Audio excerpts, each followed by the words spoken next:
Can you guys see the waiting room at all, or am I the only one who can see it? Well, I guess right now it's not showing anyone.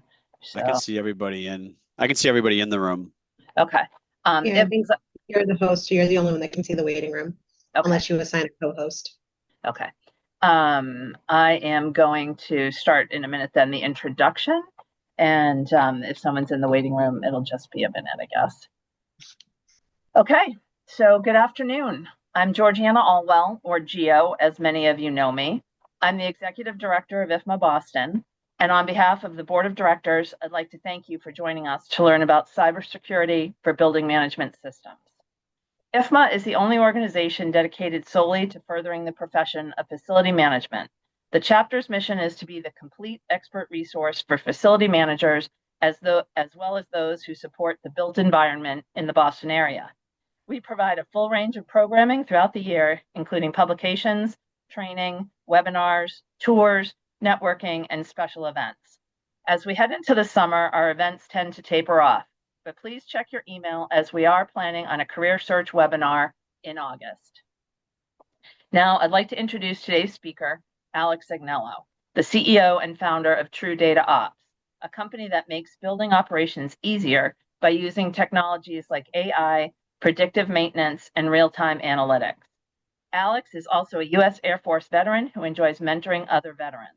He has a PhD in computer science and holds 12 patents for inventions in different fields, including AI, facility, medical, government, and computer security. And including technology, as well as including technology featured in a Microsoft commercial. He has deployed innovative solutions all over the world and used to teach at UMASS Lowell. He also volunteers on educational boards of computer science and cybersecurity. And now I'm going to turn it over to you, Alex.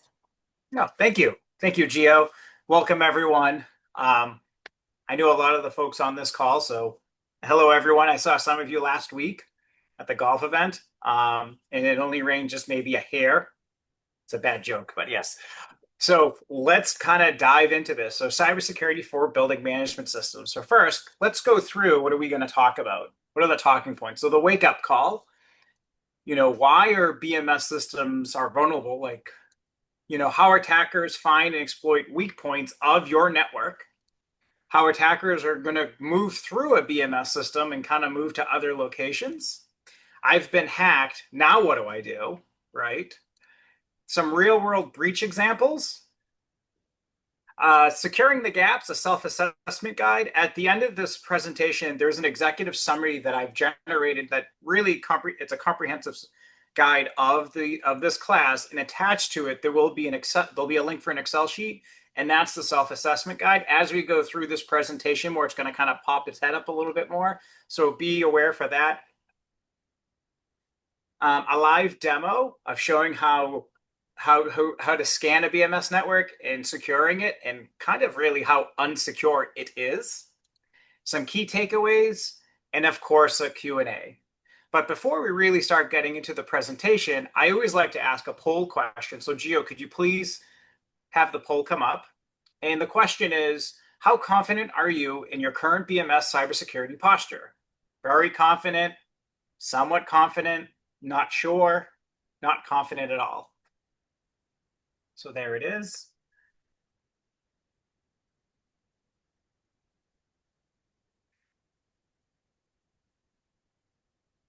So as people are filling this out really quickly, if they all see it, I'll say that we'll actually, going throughout these slides, the next slide or so is actually going to talk about where we are as a United States. Where does the United States stand with cybersecurity with their facilities? And we're going to see, does this match up with that?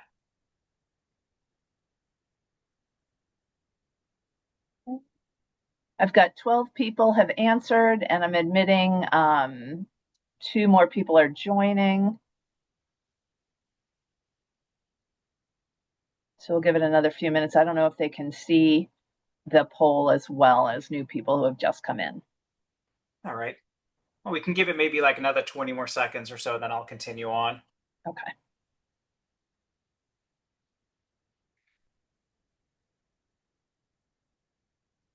And can you see the results, Alex? I can't yet. Okay.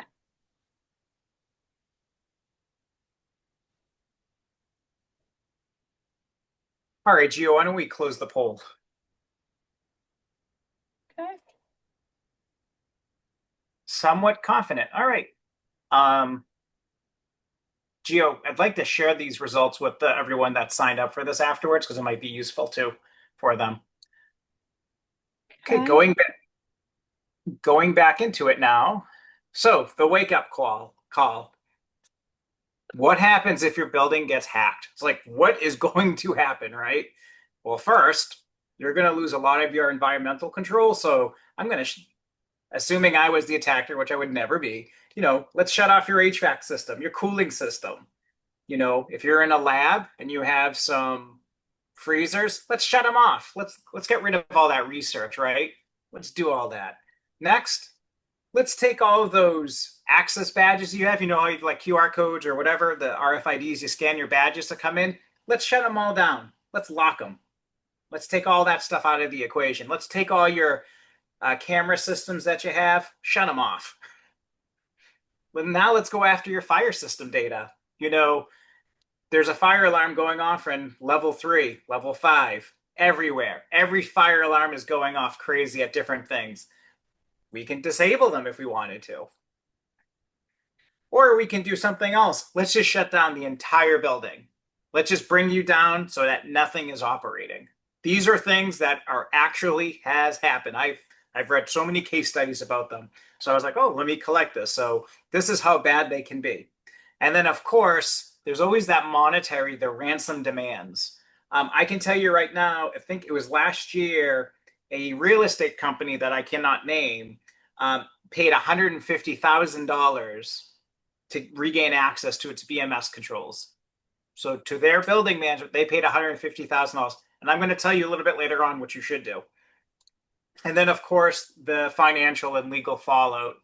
When we look at these case studies near the end, you're going to see them. You'll see the financial part and the legal. And then there'll be trust issues. So where do we stand today?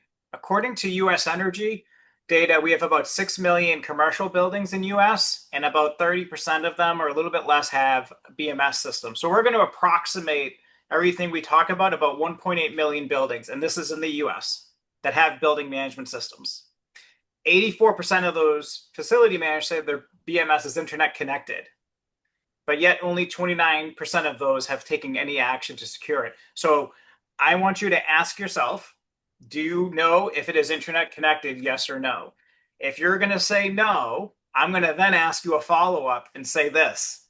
Can you view your building management system outside of the office, like you can see it at home? If the answer is yes, then it is internet connected. You're using a VPN to get through it. So remember that. It may be a tunnel with a VPN, but it is indeed internet connected. So remember that. 71% have never implemented any security measures at all, any reviews or nothing. 58% has not even done a threat assessment on their automation network, just in basic terms of just kind of walking and looking around. And then this is where it gets a little bit scarier. 59% don't have any dedicated cybersecurity budget in their BMS system. The reason why is because IT typically does not want to touch this. They don't understand these systems. This is when I kind of walk in with our current customers and clients and I kind of educate them, say, this is how it works, this is why, and this is where the middle ground is. The biggest question I always like to say is like, who owns the BMS network? Is it the facility manager or is it IT? It's the biggest question of like, and it's always going to be the biggest question between the two. My answer is both. You both own it, but at different perspectives. Here's a fun fact for you. Every 3 to 5 seconds, a BMS system is being attacked in the US.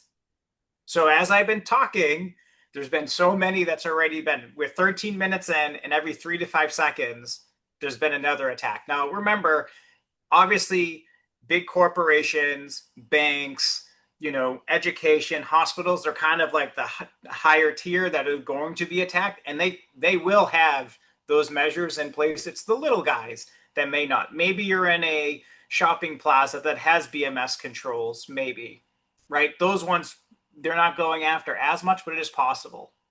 And it kind of put in perspective, that's 21,000, we'll say 31,000 a day, and annually 7.5 to about 11.5 million yearly attacks. But this is to the BMS system, to your building, not your financial data. That number is way higher. This is specific attacks to your BMS system. So this is your environment. These are the things that you touch. So why is it a big target? And then why is it so vulnerable? Well, their legacy. You know, I was in Georgia about a month ago or so, and I was working on a system that was from 2005. There was no such thing as like security with it. And guess what? As we kind of talked about, they're always connected, either through a tunnel of a VPN or they're pushing data out. I've seen all sorts of different things. They're typically always connected. And this one's a nice fun one for the next one, is that they're typically default or weak credentials. I can look up the default password. Chances are I'm going to get in. Or they're common passwords that I've seen before. I always see the same usernames and the same passwords because it's just easy, right? That's what I see from my perspective.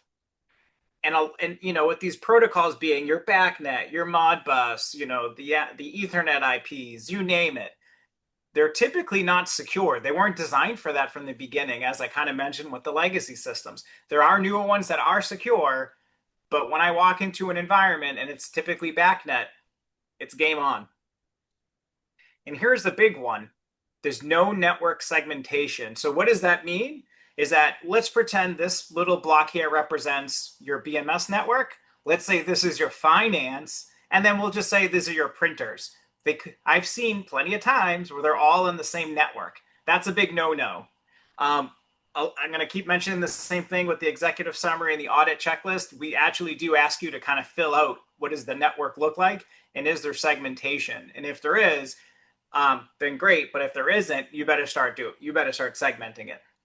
And then, of course, as I talked about, IT, they typically don't want to touch it. I've been with some organizations, though, that IT is very well involved. So if you can get one of those, great. You have a great relationship with them.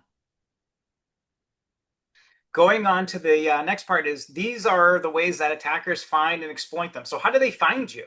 How do they know to attack you every 3 to 5 seconds? Well, first they start doing internet scanning. So they could be sitting in their desk at home, wherever they are in the world.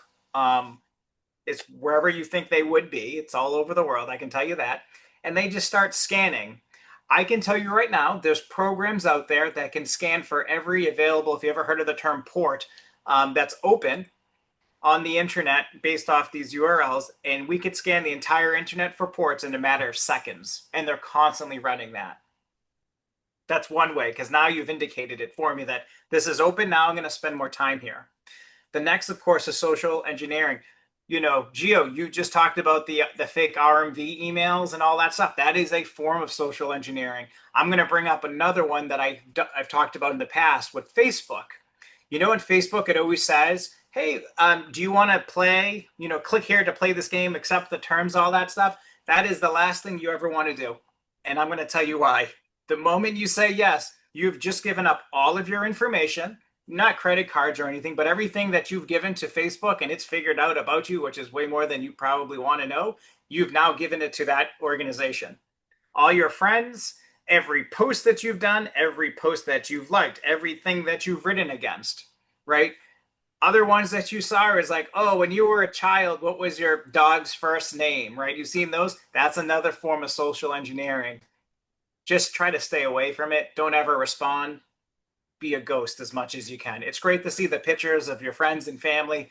Just try not to respond to anything. Biggest advice. Insecure Wi-Fi access. So everyone here that's in that you know is in an office, chances are you probably have a guest Wi-Fi, right? And then you're going to say, well, Alex, they can't just log in. They have to either A, accept the terms. Okay, fine. Now I'm still in your guest Wi-Fi. I'm part of your network. Did you network segment your other stuff? We're going to find out. Or you may say, well, they have to know the password for it. Okay, I've worked in plenty of commercial buildings. How many times do you see a Wi-Fi username and password on a whiteboard, right? And then the next question is, if I took a drone and went scanned all the windows and I looked at those, could I see it with the drone through the, you know, looking through the windows? Yes or no? And if so, I'm in, because they're going to have specialty equipment data to broadcast that Wi-Fi signal. Making sense? So that is a way to get in. I'll be in a parking lot. This one's an interesting one, is compromised vendors and integrators. So if a vendor has malware on their laptop and you just allowed them to plug it in, now your network has malware, because that's what happens, right? So what do? Well, the appropriate thing, which is a heck of a lot of work, is that you don't allow it to happen. You give them a laptop to use, right? There shouldn't be a reason, especially within your BMS network. So what do? You give them a laptop that IT has blessed and said, yes, we like this one. We want you to use this. Or they do what we like to call like a jump box, which is something in the middle.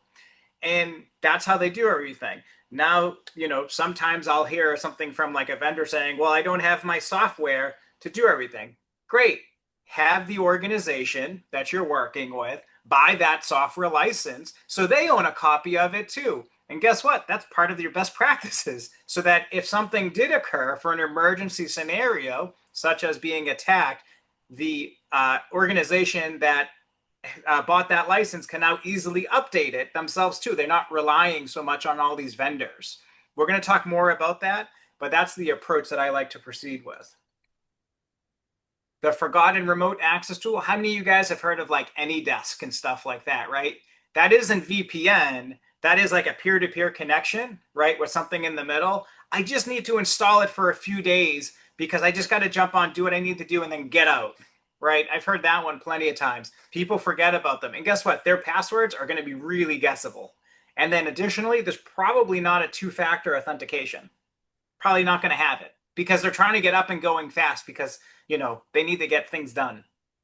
And then lastly, the rogue devices inside the building. So I'm going to pretend this is a USB stick so you guys can see it's just a remote, never unplug, right, on a USB stick. If you guys have ever come across that, just bring it to IT, because that is malware inside, 100% malware. You never do it. People will put these in areas and they'll get through and they'll say never unplug. They might put one per building.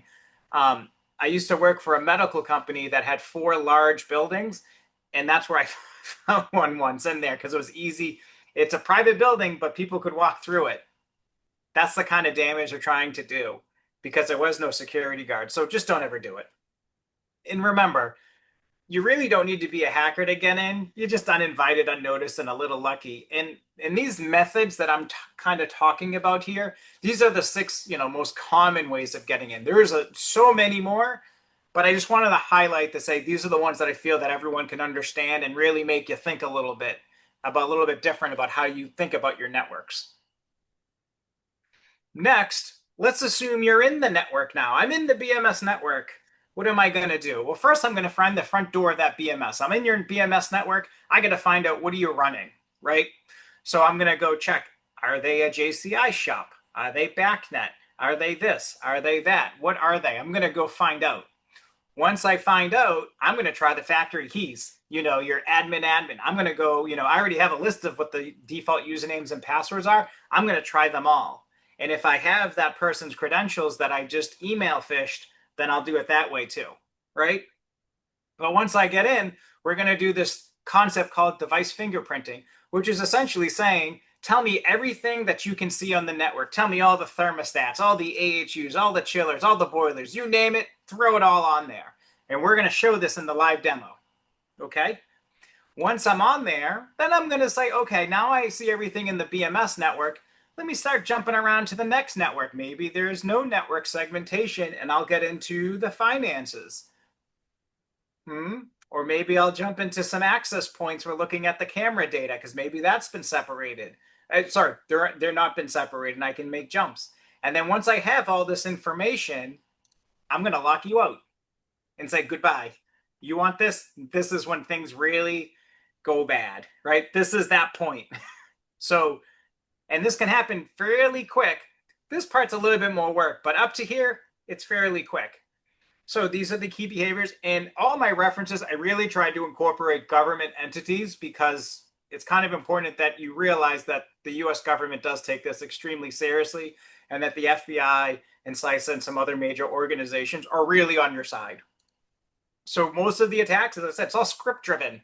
It's not people. It only gets to people when they start moving around the networks over here. Everything else is all scripts. I don't need to do anything. I may get an indicator saying, hey, go look at this, but that's about it. But remember, I'm not doing one attack waiting there.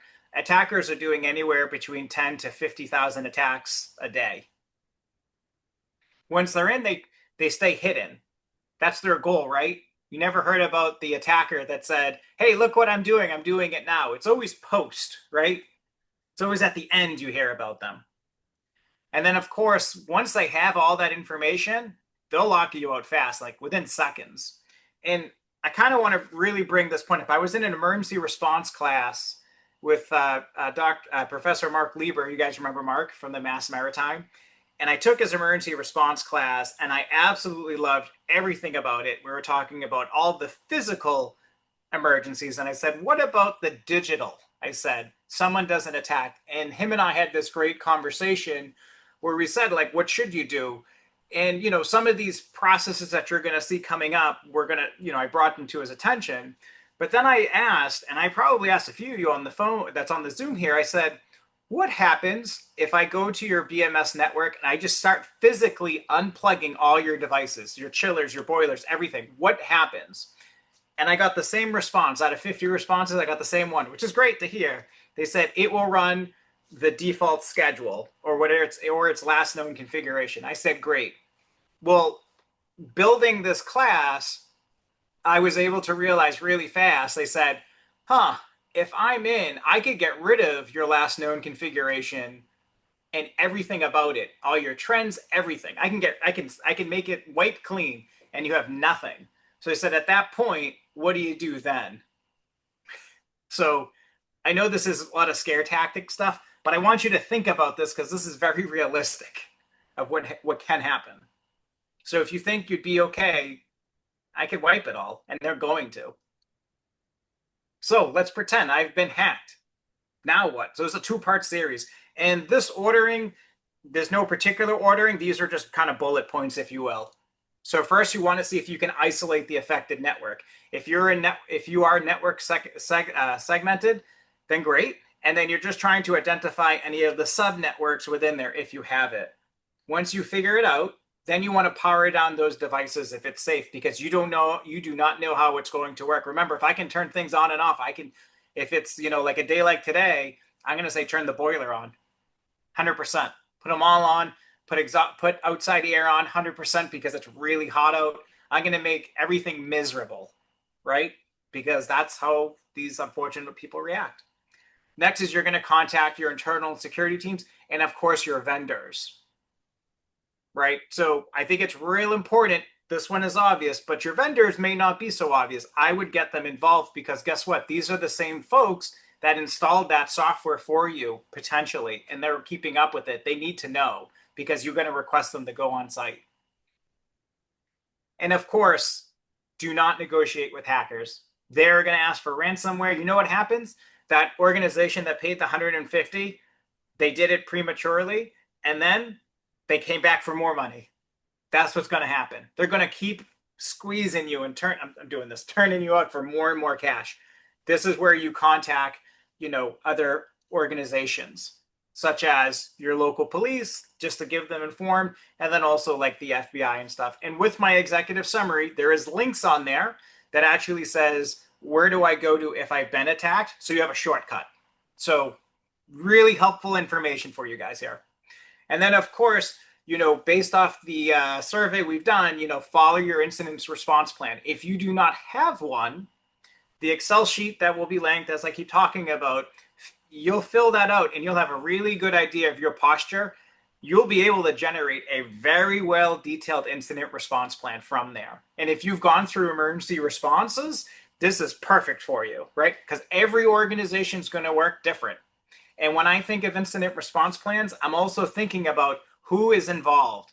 Is it IT? Put names on it. Like, we must contact the director of IT who currently is this, and they must be informed. So if someone gets replaced, when you're going to review your incident response plan, like, oh, this person is no longer with us, or these people have added, should they be, yes or no? Because everyone has to work together.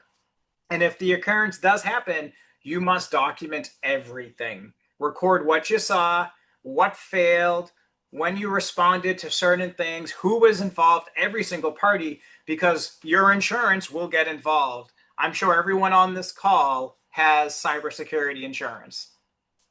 Your organization has it. It's common now. So they're going to want to see this, right? And this follows up with your incident response plan. And then, of course, notify everyone, as I said, IT, your vendors, your local police, the FBI, everyone you can think of, because it's going to come out. It's going to come out no matter what. It doesn't matter, right? Your job is to how fast can I prevent it? And there are teams of people that will be happy to help you when the event occurs. But remember, just act fast, but don't panic. I know you're in a really tough spot. I get you're not alone. I promise you're not alone. But time is everything. And remember, you can't solve everything at once, but just lean on your team, everyone work with each other, and you might be surprised how fast things would work. So with that, let's get into some case studies, some real data. Who remembers the Target retail breach back at 2013-ish or so, right? So how did it happen? Email phishing. Attackers stole credentials from a third-party HVAC vendor, Fazio Mechanical Services, and they used them to get in through their VPN. So they did the Facebook and an email phishing, and they got malware installed, and then that's how they jumped on their VPN from their machine, right? Because if they have malware, your network's got malware, then they jumped onto it through there. Once they got on there, they were hanging out for a while, and they were just going through their VPN network. When did this occur? The 27th to the 15th of 2013, and it was publicly talked about 4 days later. So this was a long time. What was the impact? Well, I'm going to talk about this real first before the money here is that they jumped onto their BMS network because of the VPN. And then because there was no network segmentation, have you guys found the path? Like really make sure your stuff is really disconnected from each other, really try to make sure. Because of that, they jumped to their finances because it was connected, and they were able to steal 40 million credit and debit cards. I know I was one of them. I remember getting it. And then 70 million customer records. So with this one, it's more along the lines of we know who you are, and because I know who you are and what store you bought this from, now I can geolocate you, right? So now I know everything about you, and then I can start searching about you. This was all stolen stuff. And their settlement for $18.5 million. So what did they do for the resolution? Not surprised. They got a new CIO and a compliance officer, right? Not surprised. And then they adopted, this is back 2012, 2013, a chip and pin tech. Now it's really chip and signature. What that is like if you take your credit card, this is just like a business card. You know how there's like that little gold piece over there, right? That little gold piece on it, that's your chip, right? And then when you plug it in, it bases it off that. And then with the signature on that chip, that's how it validates that this card is accurate. It's actually yours. So that's what they're referring to. And then, of course, a major cybersecurity overhaul. So the key lesson, even an HVAC vendor can be a cyber threat vector. That's why when I went all the way back to some slides ago, talking about it and saying like maybe you should provide a laptop or some other a jump machine where it's in the middle, that might be okay. And some organizations, they do that. So just an FYI. The next one's a little bit close to home. Who remembers the Boston Children's attempt? You guys remember that one from a few years back? It was right after COVID there.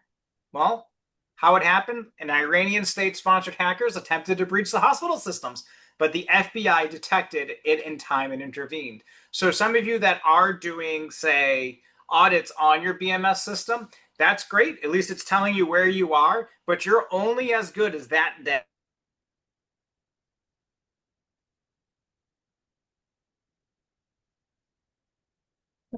Boston Children's Hospital, of course the FBI is going to be in tune with them, right? It makes sense. But guess what?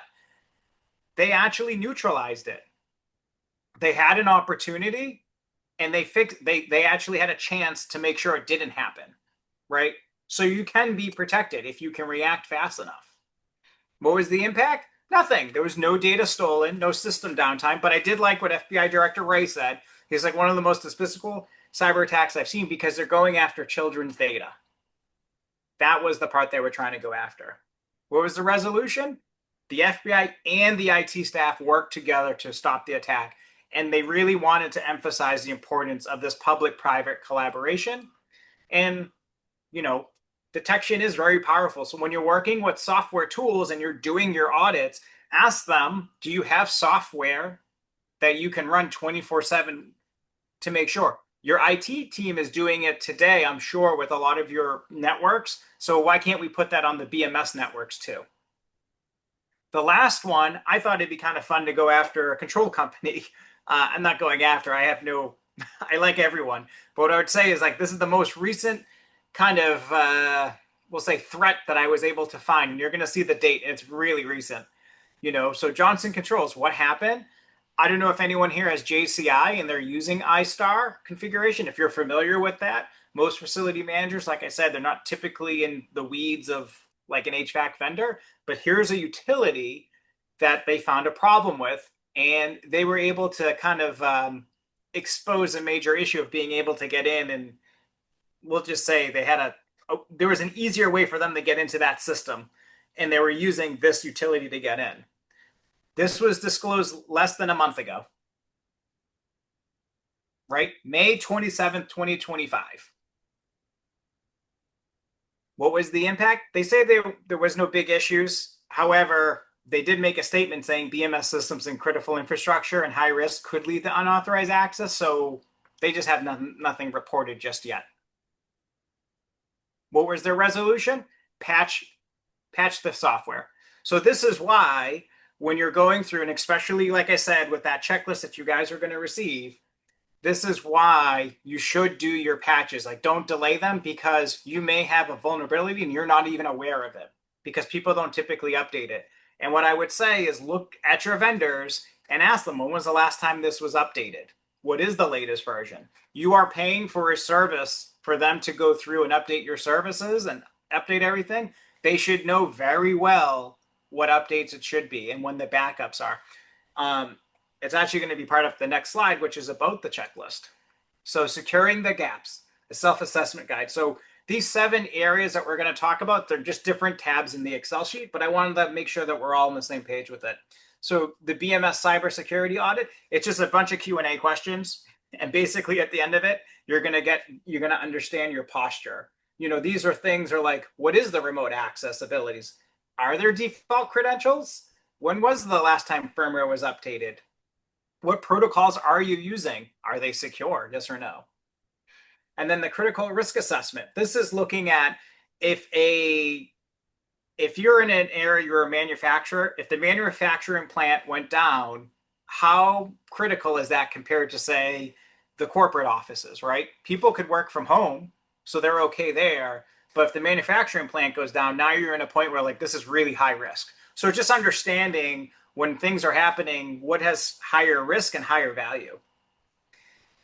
A device and vendor inventory. So if I'm looking at a PLC, you know, a programmable logic controller, who owns it?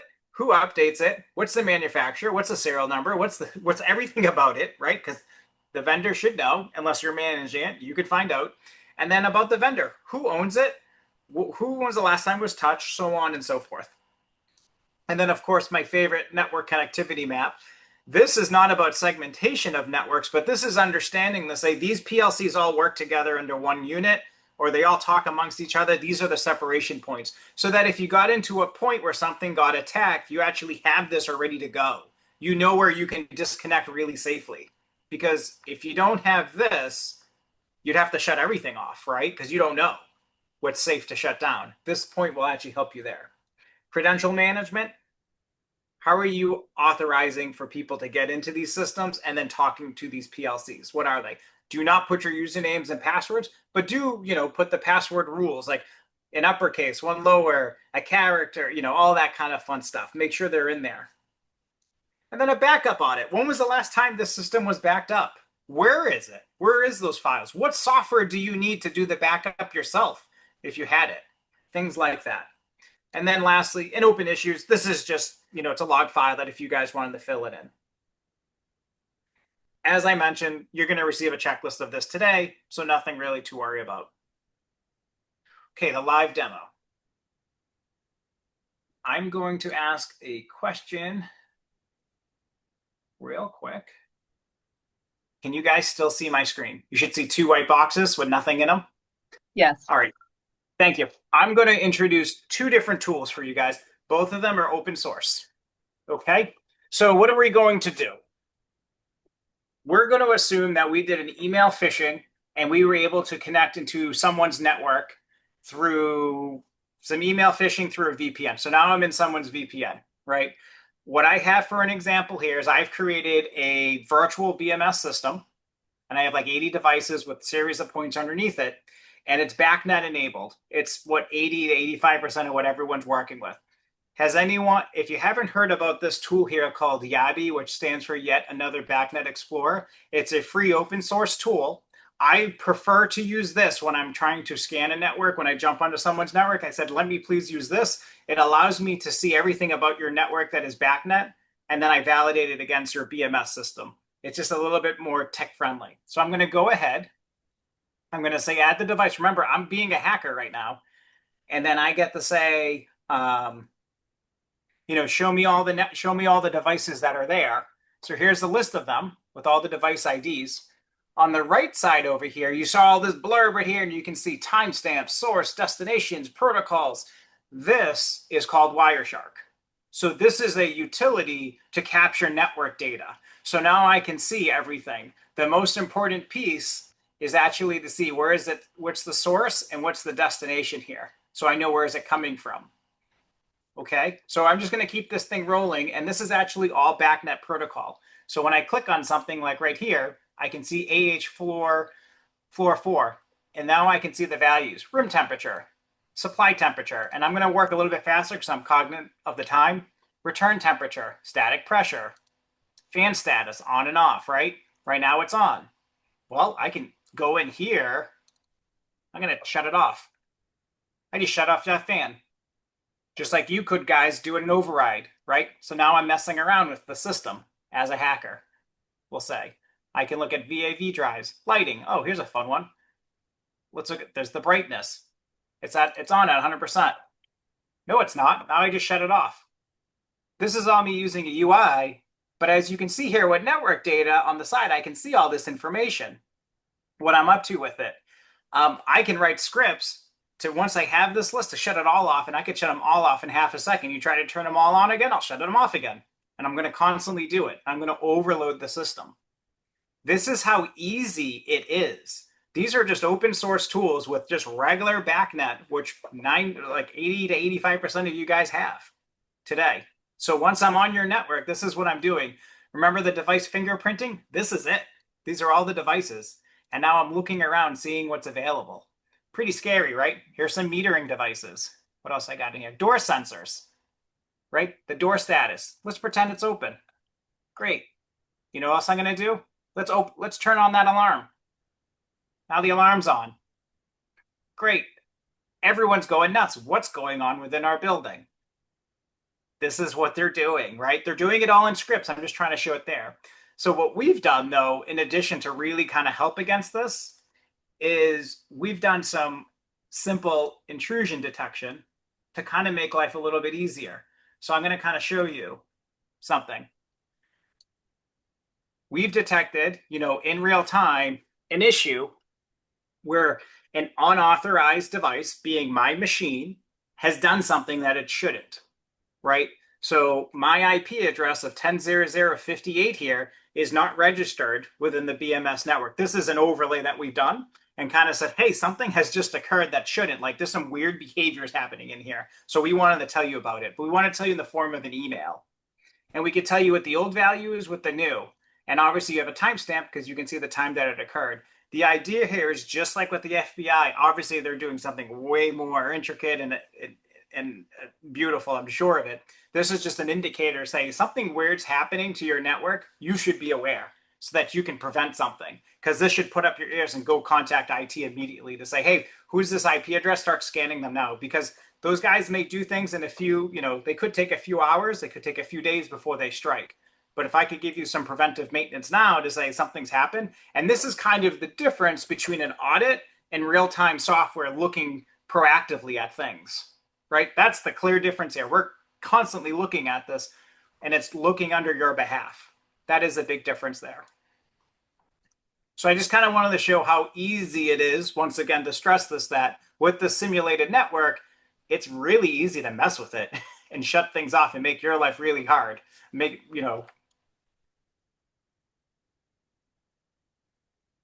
So I got 3 key takeaways, and then we're going to get right into some Q&A. So your BMS is a critical system, and it is a massive cyber target for all the reasons we just got talked about, right? It's easy to get in. You just saw how simple that was for me to use with BACnet. Everything was open source. You really don't need to be an IT expert to secure it. With that checklist, you'll know really quickly these answers. I'm not saying it's not a lot of work, but you can secure it a lot more than you think. Like, don't put any disk, for instance. And if you have a VPN, make sure that it's run by IT, not through anyone else. And then lastly, prevention is a heck of a lot cheaper than recovery. The financials that come out of that, you saw where Target was $18.5 million. If they just secured that one network, that may have cost them, say, $50,000, and they wouldn't have had this. Okay, it's 12:45, and I am open for questions.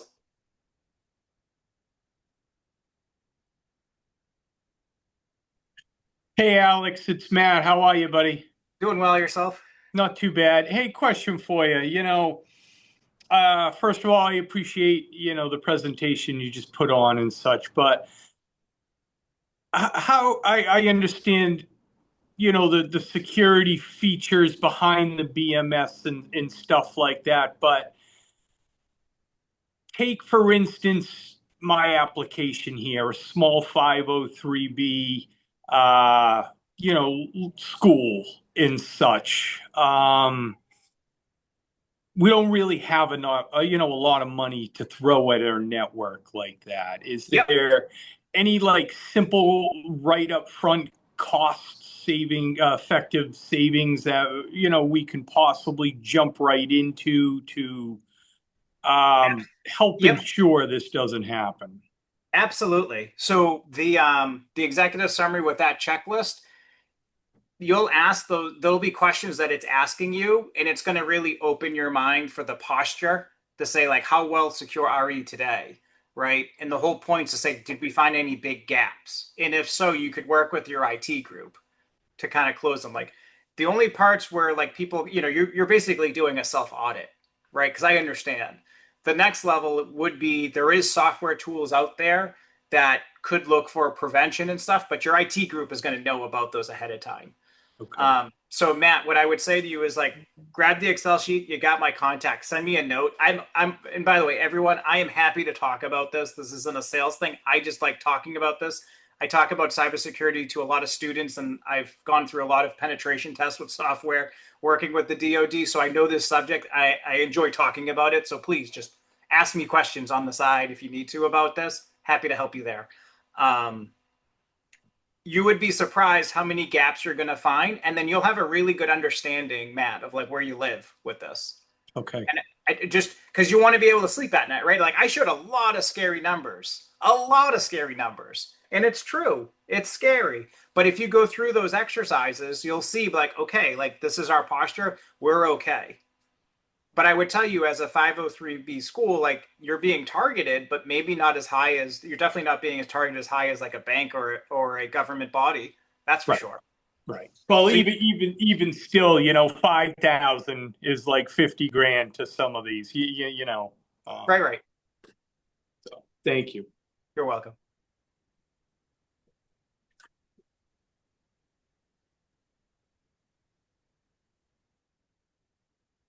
Oh, don't be bashful, everyone. All right. I will probably say something that if someone has a question, interrupt me. But I will say this: if someone's looking for like the next generation of being secure, there are devices that could actually push data in one direction. It's called the data diode. It's just like an electrical diode. There are tools out there. They're physical hardware. They're very expensive, but there is physical hardware to push data just in one direction. So if you needed to have access remotely and stuff like that, there is ways to do that securely, but it is extremely expensive. So if you have the budgets and stuff, we did this a lot with the DoD. So one of my patents is actually moving data from an unsecured network to a secret to a top secret network. And how do you do that? We use data diodes in the middle of it. There's a lot of other proprietary stuff in the middle of that, but it is possible to do it. I just want to make sure you guys are aware of that. I'd be interested, Alex, and I don't know if our facility manager friends can share this information without any specifics, but are any of them aware of any incidents that have occurred in on their buildings or attempts?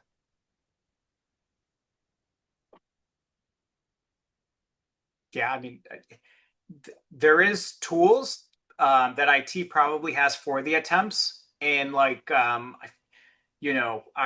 was I? There's like a few years back, I was in a building and it was like with a joint meeting with the FBI, and we were going through just kind of threat assessments. And while we were there, we were actually watching in real time how many people from outside of US was trying to interrogate some of these, we'll say, smart switches and routers, if you will. So we're watching the attempts happen in real time and where they're coming from. Even though you hear of like VPNs of saying, "Oh, have this VPN established over here." All right, I'm going to give up something really fun. So you know how you have your VPNs, and then they said, "Oh, I'm going to pretend I'm in Europe. I'm pretending I'm over here." There's backdoors to all of that to actually find out where you're really coming from. So we do know pretty closely where they're coming from. In addition, even though they're behind a VPN, there's definitely ways of finding out their real location behind that.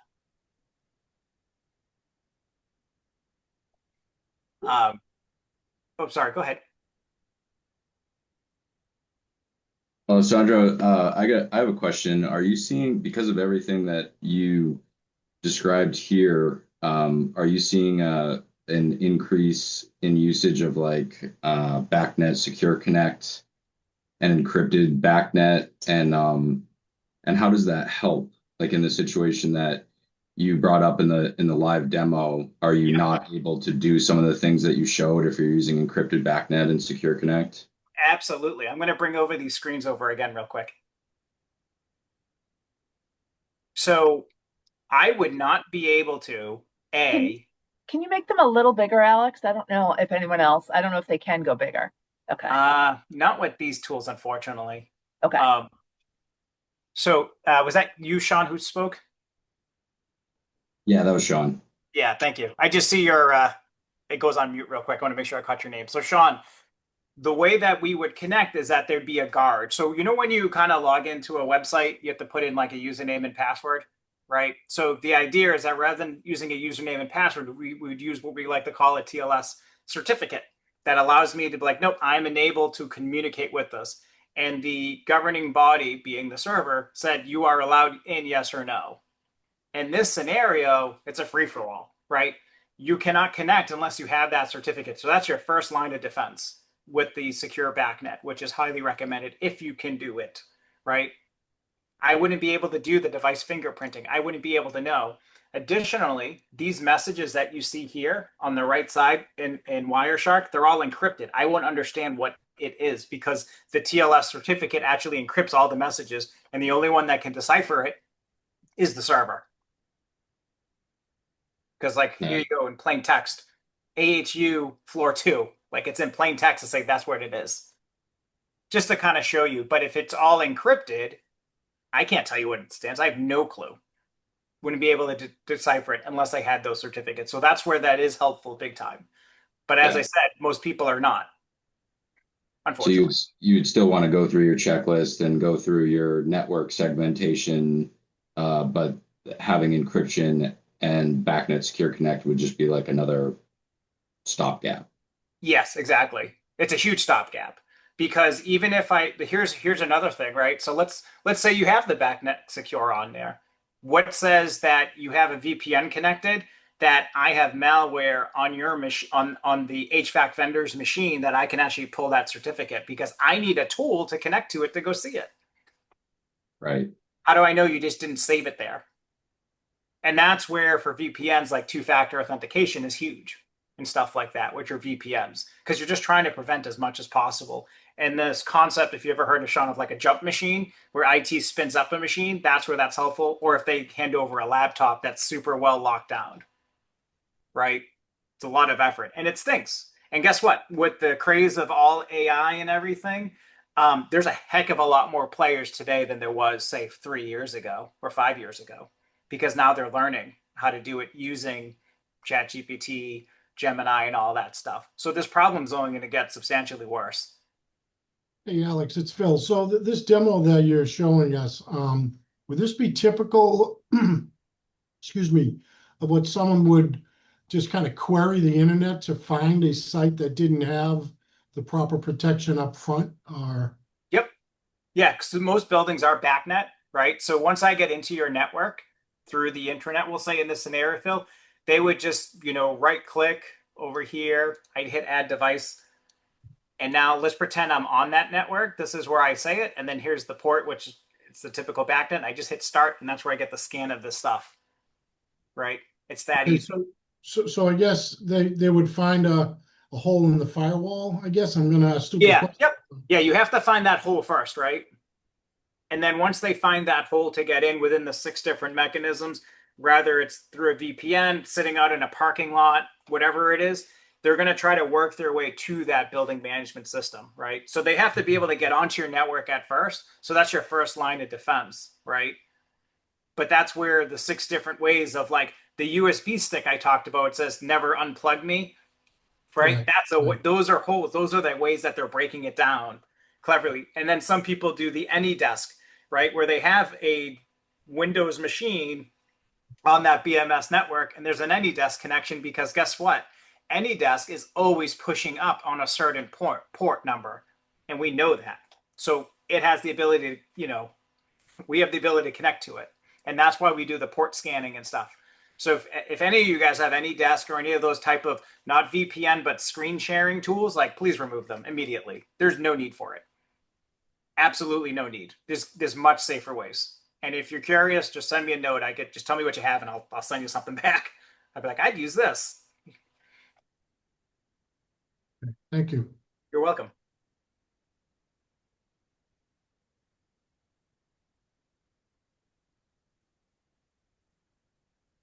All right. Any other questions out there today?